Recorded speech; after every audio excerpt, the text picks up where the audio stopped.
और आगे बढ़ते हैं। बड़ी खबर ईरान से जुड़ी हुई सामने आ रही है, जहां दूसरे सबसे बड़े नेता की मौत का दावा हो रहा है। अयातुल्लाह अली रेजा अराफी के मारे जाने का दावा किया गया है। अमेरिकी हमले में अराफी के मारे जाने का दावा हो रहा है और अंडरग्राउंड कमांड सेंटर पर हमले में मारे जाने का यह दावा, हालांकि आधिकारिक तौर पर इसकी पुष्टि फिलहाल नहीं हुई है। तो ईरान में सुप्रीम लीडर मुस्तफा खामनेई के बाद दूसरे सबसे बड़े नेता को अमेरिका ने एयर स्ट्राइक में मार दिया है और ईरानी विपक्षी मीडिया और सरकार विरोधी सोशल मीडिया नेटवर्क का यह दावा है कि अमेरिका के ताजा हवाई हमलों में वरिष्ठ शिया धर्मगुरु अयातुल्लाह अली रेजा अराफी मारे गए हैं। अब दावा यह किया जा रहा है कि वो एक भूमिगत कमांड एंड कंट्रोल सेंटर में मौजूद थे, जिसे अमेरिकी हमलों में निशाना बनाया गया है। अब अली रेजा अराफी को ईरान का दूसरा सबसे प्रभावशाली धार्मिक नेता माना जाता है। वहीं विपक्षी समूह उन्हें महिलाओं पर सख्त ड्रेस कोड, अनिवार्य हिजाब कानूनों और सरकार विरोधी प्रदर्शनों के दौरान कठोर कार्रवाई का समर्थक बताते रहे हैं। अब अयातुल्लाह अली रेजा अराफी को महिलाओं के खिलाफ सख्त कानून बनाने और बुर्का हिजाब न पहनने पर हजारों ईरानी महिलाओं की हत्या का भी जिम्मेदार ठहराया जाता है।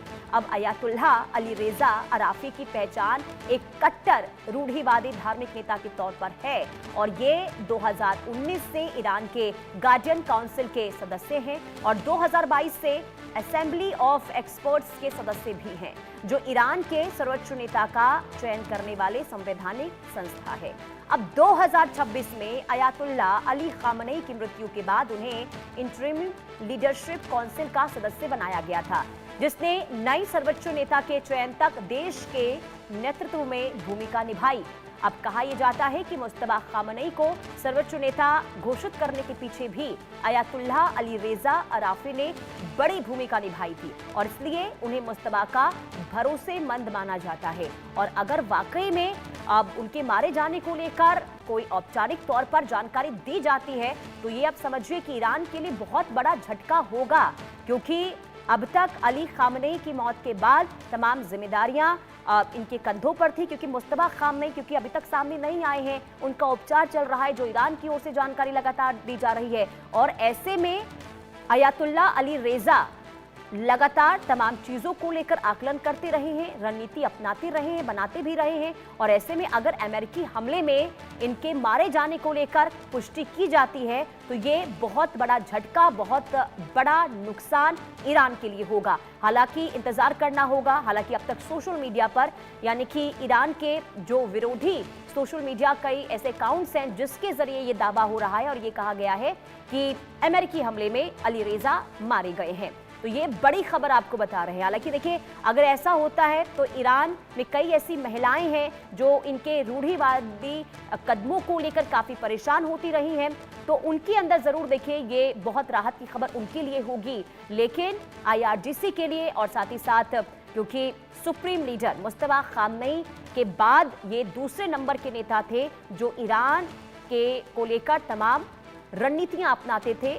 अब ऐसे में अगर वाकई में इनके मौत को लेकर कोई जानकारी स्पष्ट तौर पर दी जाती है तो ये बहुत बड़ा नुकसान ईरान के लिए होगा। तो ये बहुत बड़ी खबर आपको बता रहे हैं। हिजाब वाले मौलाना के रूप में इनकी पहचान भी होती रही है और मुस्तफा के काफ़ी करीबी रहे हैं। मुस्तफा जब सुप्रीम लीडर के तौर पर उनका चयन हुआ था तो बताया जा रहा है कि इन्होंने ही नाम सजेस्ट किया था, आगे बढ़ाया था और इसके बाद उन्हें सुप्रीम लीडर के तौर पर, यानी कि मुस्तफा खामनेई को सुप्रीम लीडर के तौर पर उनका चयन हुआ था।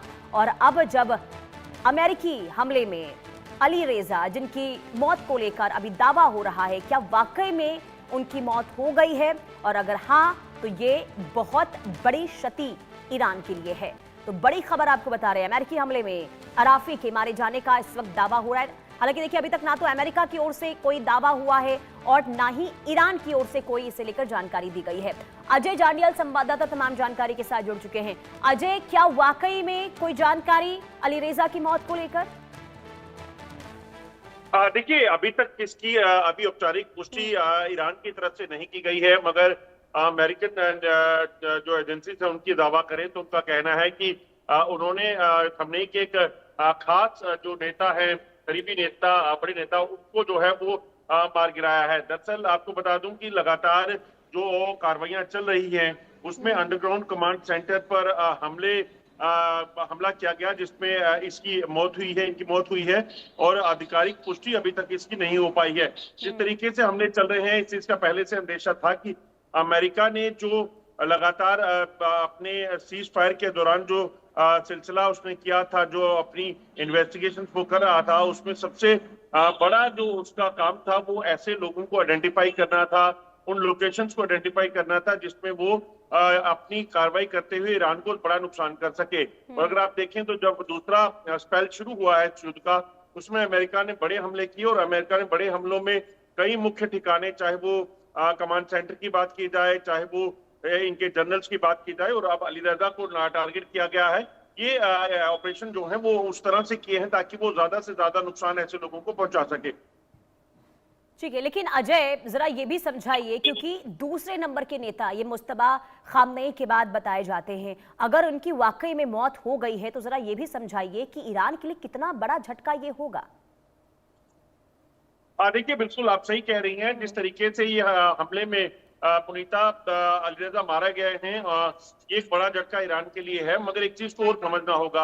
आप सोचिए, जब खमनेई की मौत हुई थी उस दौरान भी जो है जो नुकसान करने का प्रयास किया गया था, यहाँ सोचा गया था कि ईरान बिल्कुल डगमगा जाएगा, वैसा हुआ नहीं। तो एक चीज बड़ी स्पष्ट है कि ये चीजें जो हो रही हैं, इसमें ईरान की जो अपनी कार्य प्रणाली है या उनका जो सिस्टम है या रिटेलिएशन का सिलसिला है वो रुकेगा नहीं। और देखिए अजय, क्योंकि अभी जब दूसरे राउंड की ये शुरुआत हुई है जंग की, उसमें हमने देखा है कि आईआरजीसी के जो टॉप कमांडर है उनकी भी मौत को लेकर जानकारी सामने आई थी, और अब अली रेजा को लेकर ये दावा हो रहा है। तो ऐसे में एक के बाद एक जो ताकतवर नेता है ईरान के, जो आईआरजीसी के टॉप लीडर्स है, अगर उनकी जान जा रही तो क्या वाकई में ईरान पूरी तरीके से कमजोर होता हुआ नजर आ रहा है? भले ही ईरान की ओर से ये दावा हो रहा है कि अभी भी सैन्य क्षमता के लिहाज से वो काफी मजबूत है, लेकिन नुकसान बड़े पैमाने पर ईरान को। देखिए, अल्टीमेटली जब ज्यादा नुकसान होगा, बड़े नेता मारे जाएंगे, लीडरशिप खत्म होगी, जनरल जो हैं उनके अगर उनका नुकसान होगा, उनका जो रिजर्व है एम्यूनिशन का वो खत्म होने लगेगा, तो यकीनन ईरान की ताकत में कमी आएगी और फिर आखिरकार उन्हें झुकना पड़ेगा।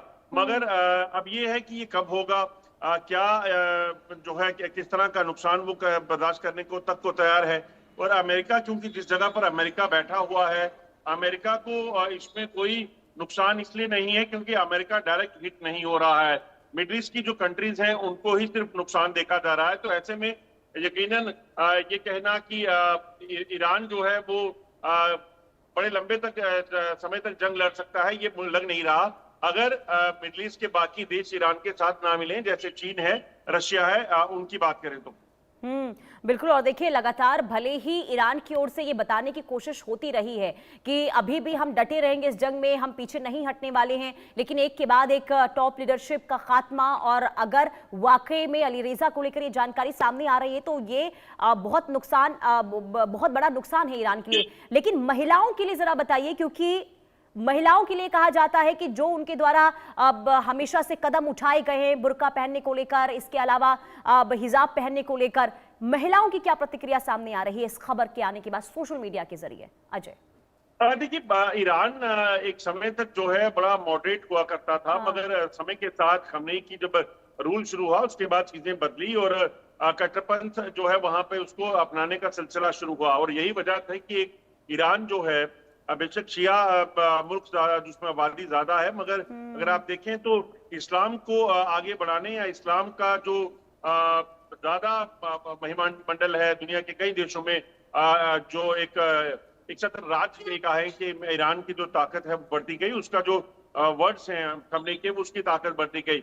मगर आप ये महिलाएं भी आखिर कब तक दबाई जा सकती हैं, कब तक उनको इस तरह से इस लाइन पर चलाया जा सकता है, ये देखने की बात है। क्योंकि जब ये युद्ध शुरू हुआ, ठीक है अजय, यानी कि अब इंतजार करना होगा ईरान की ओर से आखिर से लेकर क्या कोई बयान दिया जाता है, आधिकारिक तौर पर आखिर क्या जानकारी दी जाती है। बहुत शुक्रिया अजय तमाम जानकारी देने के लिए।